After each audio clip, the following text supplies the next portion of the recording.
Welcome to the Great Girlfriends podcast, where we discuss life, love, laughter, and everything in between. I'm your host, Sybil Amuti, and I can't wait for you to hear all of the Great Girlfriend magic on today's show. So without further ado, grab something great to drink, grab your pen and your paper, and get ready for this week's episode. Enjoy!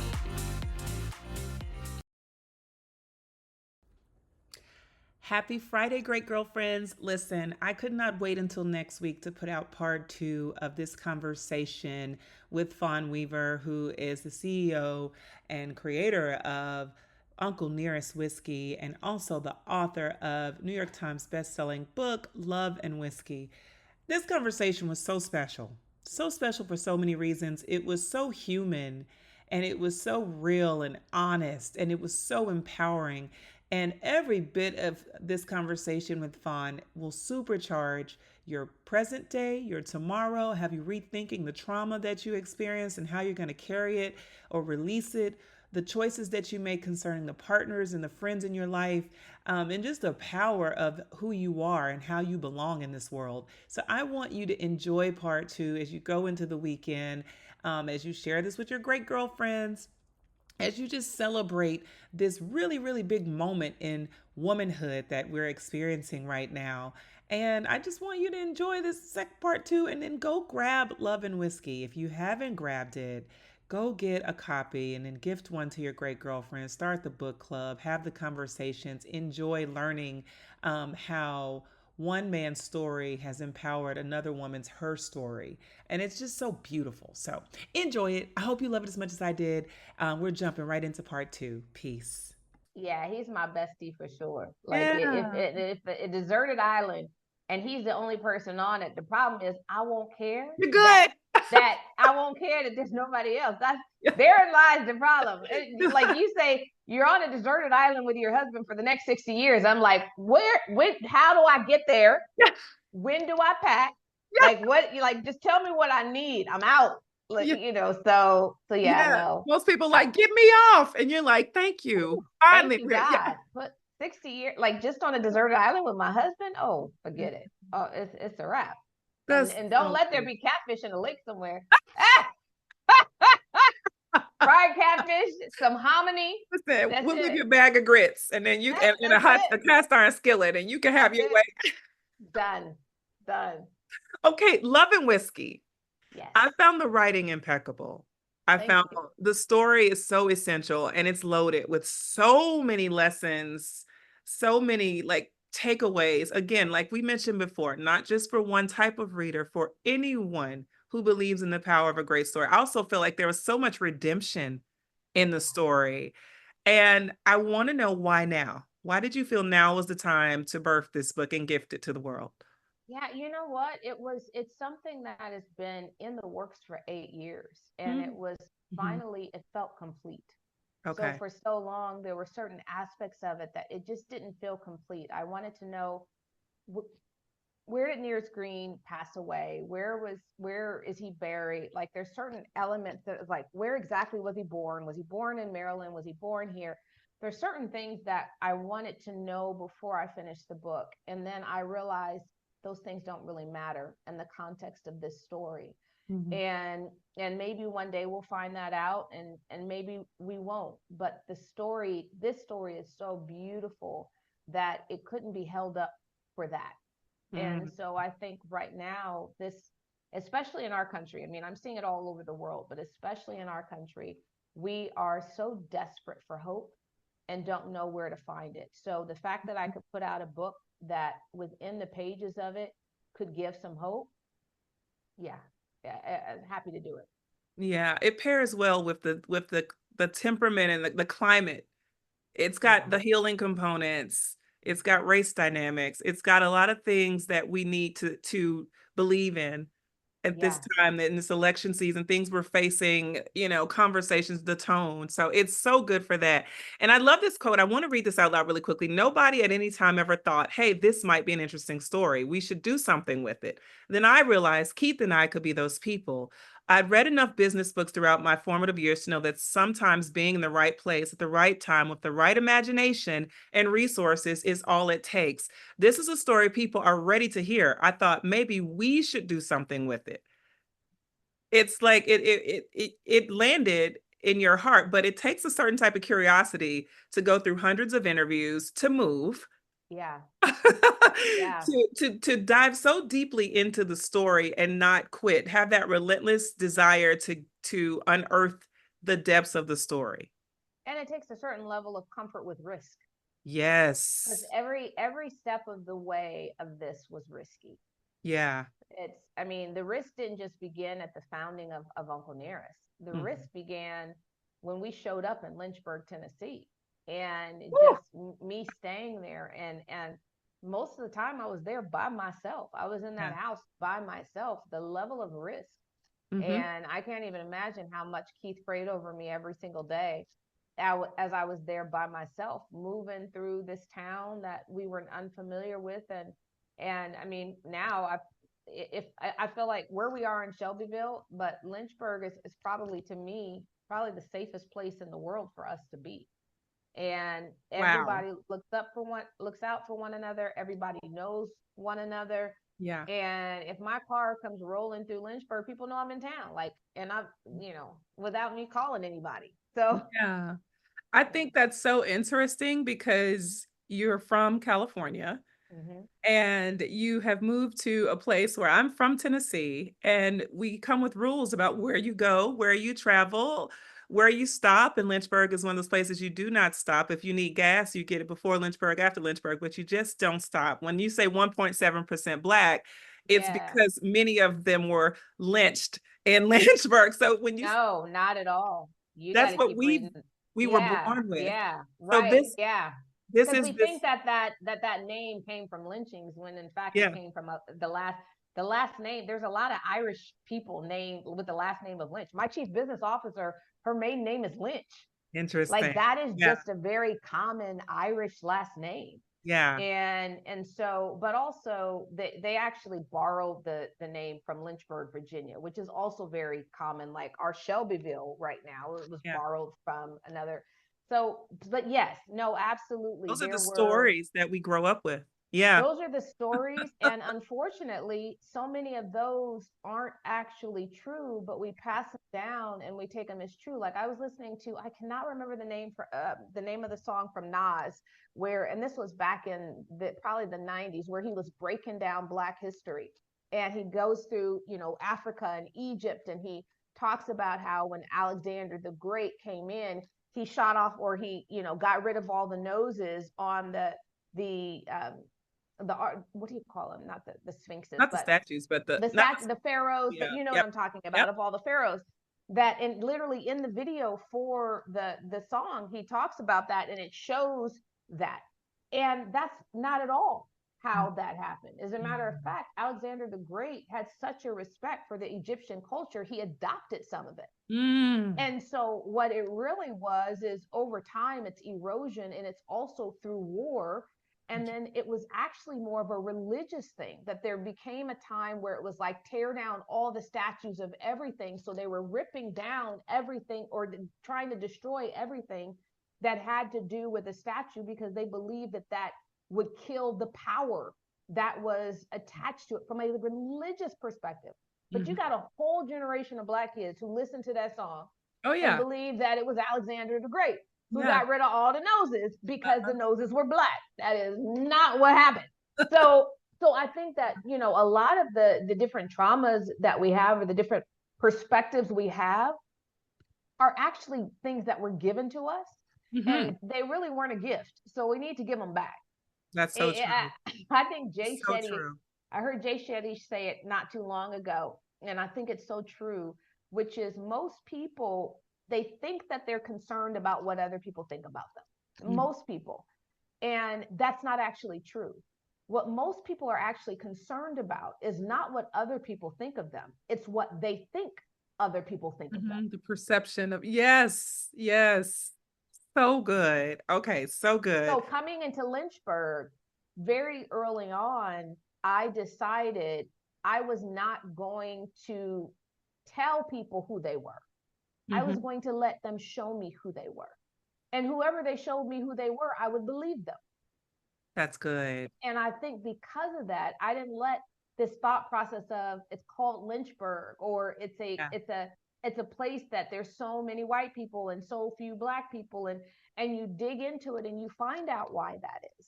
Mm-hmm. And that it doesn't have anything to do with race, because you talk to a black person who grew up in Lynchburg and they'll tell you, Victoria Edie Butler is one of them. She will tell you, Victoria is 62 years old, and she will tell you she never experienced racism till she left Lynchburg. Wow. Wow. Never. She was literally high school prom queen, and I mean, and it was a black and white Prom school, and queen. she's the prom queen. Oh my goodness. No, and those are the stories, even again, being a Southerner, raised in the South, you inherit these Yeah. stories. You're raised in these stories. And some of them become so embedded, you don't even research the truth about them unless you're curious about the difference. And Let me I tell think, you. Oh, sorry. no, I was just gonna say, I I'll think tell that you was a so, story that's no, that's go ahead, go not ahead. in the book. It's Okay. not in the book, but I don't think I put it in the book. I'm pretty sure I didn't. Okay. But when my in-laws moved here and they bought a house in Murfreesboro, they moved here after we moved here. They bought a place in Murfreesboro. We went to go visit them one day, and my we were going and we were spending the night, and my mom in love, and my pop actually, they pointed to this guy who, in the South, you have like a backyard that looks really big, but half of it actually belongs to somebody else, but nobody puts up fences. So No you don't fence. know whose land is, it just looks like you got a big old yard, and then Yes. there's another house, right? And so behind them was this house, and there's, this white dude, jacked up truck, looks like, typical redneck. Mhm. And so they're like, yeah, he doesn't like the fact that we moved in here. And I said, how do you know that? And she said, well, he never looks at us. He never comes over. Like when we've walked nearby, he just turns around. He doesn't look at us. And I said, are you sure that he's racist? And Mhm. they were, when I tell you 100% certain this man was racist and hated the fact that they had moved into the neighborhood. Mhm. So the next morning it's 7 a.m. I see that he's out working on his truck. So Mhm. I decide to walk over and find out for myself. I go over, I get about halfway there, and I hear no diggity, no doubt. Play on, player. And I was like, what? Oh, we belong. We cousins. Hold on. What? And by the time I had reached, it had moved to like NWA or something like that. And so I walk up to this guy and I introduce myself, and he goes, oh my gosh, I've been wanting to meet you all. Or do you live right there? See. They had determined, because of his car and how he looked, Yeah. that he was racist. Yeah. And he couldn't have been further from it. Yeah. And so I think that when we get to a place where we wait to allow someone to show us who they are, and then we Mhm. believe who they show us who they are, instead of like kind of putting our perspective out there, because Mhm. we get a reflection back to us. So if we assume somebody's a certain way, then we project that. Mhm. And people generally will live up to our projections, because now what we perceive is a reflection of Yeah. our projection. That's right. That's right. Because you'll go out to prove the thing you believe the most. Your Absolutely. curiosity won't permit you to believe less than the best about people. And so that's what I realized in the book. And Judy at the library was such, Yes. I was just blown by the story. And I wanted to know, and when you start thinking about perception, um, when you introduce Judy in the library and she comes in and she's this well presented white woman, and she's obviously been called in by the woman who's assisting you all. Oh And so yeah. these are the Oh ones yeah. doing the research Like on. shut them down. And initially, you felt Judy was kind of, we'll say, removed, but she was almost scrutinizing in the way that she appeared, and then she became soft after you told her, "I'm not here to destroy the story. I'm not a blogger. I'm actually here to really experience the truth about this story and kind of discover what the unknowns." And then Judy tells you that the property is Judy opens up. Let's clear that up. Judy Yeah, opens yeah, up and yeah. expands, but Very then she quickly. goes on to become a major player in where you sit today by saying, hey, that property where the farm, it's for Yeah. sale. You should Yeah. buy it. Yeah. Judy's perception of you was Judy's perception of you what you thought it was? Because for her to say you should buy it meant she saw something in you. Well, yes and no. I think that that was just a very flippant comment, because to see me in real life, especially in, I tend to, right now I've got, like, the last few years I've been rocking these braids and I look a little older, but when my hair is out and it's just pulled up into a bun and I don't have on any makeup and I almost always have on just some Lulus, just some sweats, Uh-huh, I look uh-huh. like I'm 3. This was a 1,313 acre property, Uh-huh. and it was the most expensive property, I think, ever to be sold in that area up until that point. So I don't really think she was saying you should buy it.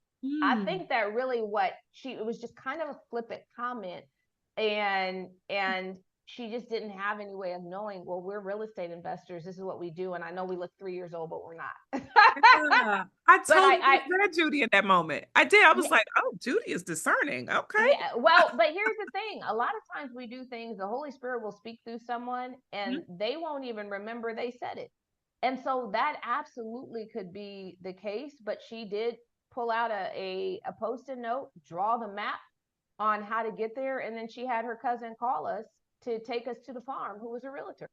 Mm. So absolutely, the course of all of this changed the moment we bought that property. Mm-hmm, mm-hmm. And you never know who will be a major influence in the shape of your life or the story or of your, your well-being or even the direction. You never know. You can meet someone and see one thing and then they become something bigger in your life. Oh, I think absolutely. I think that's No so question. powerful. No question. So, your biggest lesson in writing the book? Just keep going.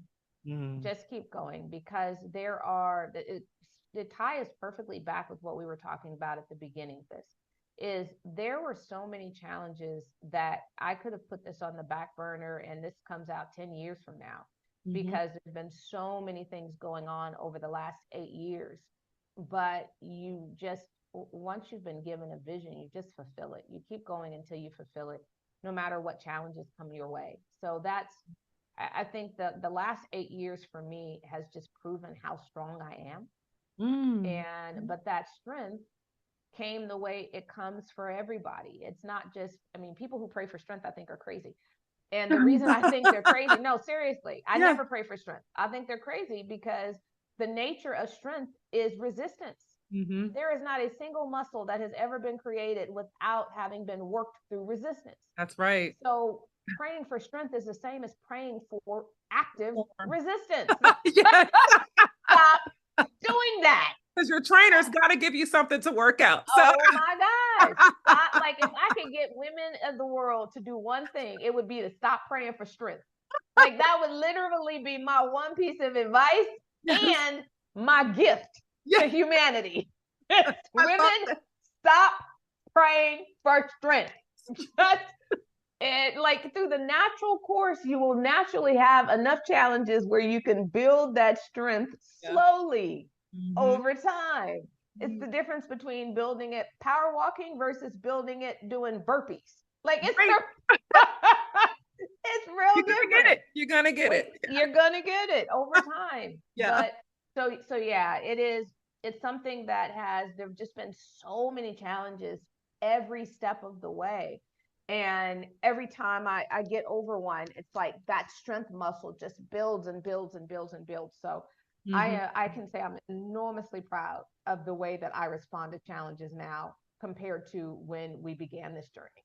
Yeah, I think it's powerful to see that. I think one of the things that the book did for me, and I think it did for many other readers, was create a sense of visibility because there were so many hidden heroes inside A of the book. lot, right? A lot. People are expecting Jeez. two. Oh People are my expecting two, goodness. and they get like 20. Yeah, Yeah. yeah, I'm yeah, like, I love each of these characters differently, significantly.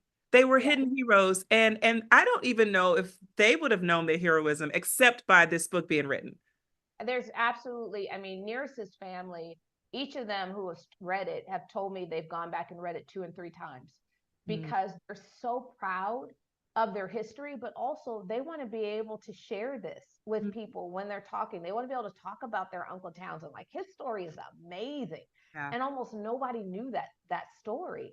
Yeah. And so to have all of these people that their stories get to be told, and they get to have some fanfare around them, I love it. It's such an honor to be able to have been able to do this.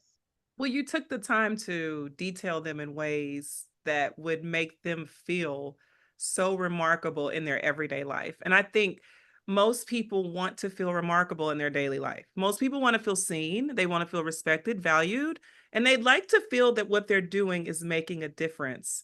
Oh, And a lot of people, including our listeners, will say, I'm nearest in the picture where I'm perceived as one person. I've actually been a major player in the influence of something big, maybe at a corporation or maybe in my family, but I feel invisible in certain ways, or there's a misperception around what I do and who I am. What would you say to the woman who's like in that space where she's looking for her significance or how to make her significance known? it can't come from the outside world. Your Mm. significance can only come from within. So if you are looking for outside validation, you will forever be disappointed, Mhm. because we're not here for that. We were not placed on this earth for external praise. I think we miss a lot when that's what we're looking for. But if we understand we were all placed here for a reason, Mhm. and we get to the business of getting to that reason as quickly as possible, the only way you can do that is to remove other people's opinions of you. Mm. If other people's opinion and other people's praise has anything to do with your purpose, then you're going to miss greatness. So if you can remove that need for praise and remove that need for other people to tell you who you are, and you just walk through life knowing who you are, inevitably you're going to have somebody else end up writing something about your life and how you touch them, because so few people actually live their lives as themselves. Most people live their lives as a representative of themselves. And so when people who are representing themselves come in contact with someone who is confidently themselves, they're automatically touched by that person. So why not just be that person? Okay. Yes. I don't know. Pregnant That was all I pause. had to say. Woo! That one hits so, ooh, pregnant pause on that. Okay. Listen, I can hold you all day. I have one last question. I would be Yeah. remiss if I don't ask this, but Yeah. so much of Love and Whiskey was about friendship, Yeah. companionship, Yeah. the friendship between Jack and Nearest and their actual connection to one another that even threaded through their families, threaded through other players in their family, even though they may have been employee to employer, their children found companionship and friendship. And that, for Great Girlfriends, is obviously the center point of everything I talk about or believe in, is that intersectionality. I want to know how your friends have intersected into your story and the role that they play and you really feeling the fullness of who you are. Yeah, it's funny because I don't know that I have friends. I have sisters. Mm. And so if you are in my life, you are a sister. You've evolved from that. Here, there's, I think that Facebook and Instagram, they've changed the nature of what friends are, and we're a little confused. We think that we're supposed to have so many. There's a reason Jesus chose 12 and stuck with the 12. When And one tried to be, listen, like, he had to listen. struggle with a couple of them. I Like, mean, even if you think Peter too. about it, after Judas died, there Yeah. were two in contention. Mm-hmm. Why couldn't there be 13? Yep. Why did it have to be a choice between two to Yeah. bring it back to 12? That was the number. That Yeah. was that was the max number. And so I've got four sisters, Mm. and then I've got girlfriends like I that I call sister. And so I think that for not I think I know that what I do is I show up as me at all times. And I've surrounded myself with people who are going to accept me as me.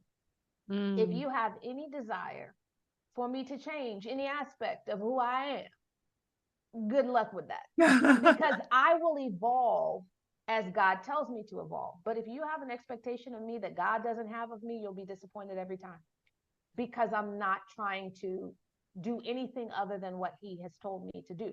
So I say all that to say it's very difficult to find a large number of people that are Mm. going to allow you to show up as you and to evolve in the time frame that God is giving you to Yes. evolve. You can't ripen a peach with a blowtorch. No. And so being surrounded by people who know that, who Yeah. embrace that, who accept that, that is what I have around me. And so I show up everywhere as myself. And I'm so grateful. I'm so grateful for that. That's so good. I love that. Four sisters. Yeah, because I was like, I don't think I know.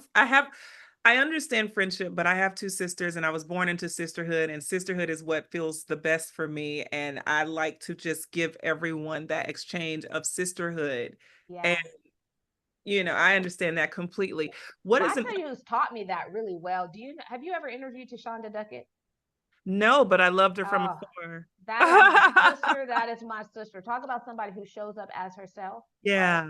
So again, she's a friend, Mhm. but when we talk to each other, we say sis. Mhm. Kim Blackwell, same thing. Oh, She's a yes. friend, but when we talk to each other, it's sis. And Yeah. so it is I've got, I mean, if I count them, I probably have 12. But it is, I definitely have a sisterhood. Oh my goodness, blessings. That's the gift. And so many women feel they don't have it. And I pray for them and I pray they can learn it to be that to themselves first so that people can experience connection with them, honest connection. That's Yeah. really a great lesson for every woman. Yeah. You got to start off with loving yourself. You can't love your neighbor as yourself if you don't have the basic of that, which was love yourself. Yep. Yeah. Biggest part of that. Yes. An unrealized dream of yours. Oh, well, I don't know that it'll ever be realized because I don't think it's God's intention for me. But Mm, being a mother, I wanted mm, to be a mother from the time I was 11 years old. mm, I'm now mm, 47. mm, So my guess is that the Lord made that decision on my behalf. And mhm. the reality is what is helping people so much, and just me building Uncle Nearest and even writing this book and all these different things. If I had children, I would have never taken this risk. Mhm. And Mhm. so I can say it's an unrealized dream only because it was my personal dream from the time I was a kid. But would I give up the dream that was replaced by that dream for that dream? Absolutely not. Mm. I love that. I love that. I can't thank you enough, Fawn, for your time. Everything you intend to do and be is working. It's connecting, it's feeling the authenticity behind your brand and your continued zest for life. Everything is felt. And I want to thank you for that because whether or not you know it, what you put up last year still resonates this year. The books that you've written will continue to do the legacy work that you have, you know what I mean, that you sought out to do. And so I just thank you for that because living with intention is not easy, but it's essential when you're purpose driven. Yes. And yeah, and I thank you so much. Great girlfriends, we are gifting 5 copies of Love and Whiskey, 5 copies. So the first 5 to email welcome@thegreatgirlfriends.com will receive a copy. We're shipping out on behalf of ourselves and grateful to you, Fawn, for taking out the time on your tour out of your life and just stepping in to show and give us a little glimpse into the book and just who you are and enjoying a piece of you today. It's been wonderful. I am so grateful that you had me. I'm grateful for all your girlfriends that are out there, Yeah. and it has been this journey. The journey of this book has been extraordinary, and one of the greatest compliments are people like you saying, I picked it up and couldn't put it down. And that is what I hoped would happen when people got to page 1, that they Yeah. wouldn't be able to put it down until they were at least at page 100. That was my goal. Yeah. No, it worked. My nail Yeah. technician said, "Do you want to reschedule?" Because she was trying to get my hand and I was scrolling, and she's like, "Do you need to?" I said, "No, no, no. Let me just put it over here." she, Thank you. she was like, "Pick the book or pick me." I'm like, "I pick you." Okay, I'm gonna come back. I'll get back to in the book. But I really need to know what happened to that person. Because you Like, left the what? page turners on the edge of the page. So I had to get to I was like, wait, I gotta get to this next. I don't know if that was intentional, but the way it read for me was like, it was. I need to know what's next. Like, so it was I just wanted it to feel like a movie when people were reading it. So I didn't like when the movie is made, I didn't want the people doing the movie to have to stretch. I wanted it to literally read like a movie. Yeah, it did. It did. And so I'm glad to hear you say that, because I was like, this is definitely either a series or a film, or there is a continuation of this content, because I could not wait to see how this comes alive on a screen. Beautiful. It's beautiful. It's beautiful. And so are you. Thank you. So are you. I appreciate you. And thank you so much for your time. You've been so generous. All right, great girlfriends. Did you enjoy this week's episode of the podcast? If so, would you please give us your amazing review on iTunes? Every single review helps another great girlfriend get plugged into the podcast and the community. Speaking of community, make sure you join our Facebook group at The Great Girlfriends. Follow us on Instagram at The Great Girlfriends and on Twitter at @the_great GFS. I'm Sybil Amuti, and I'm out. Peace.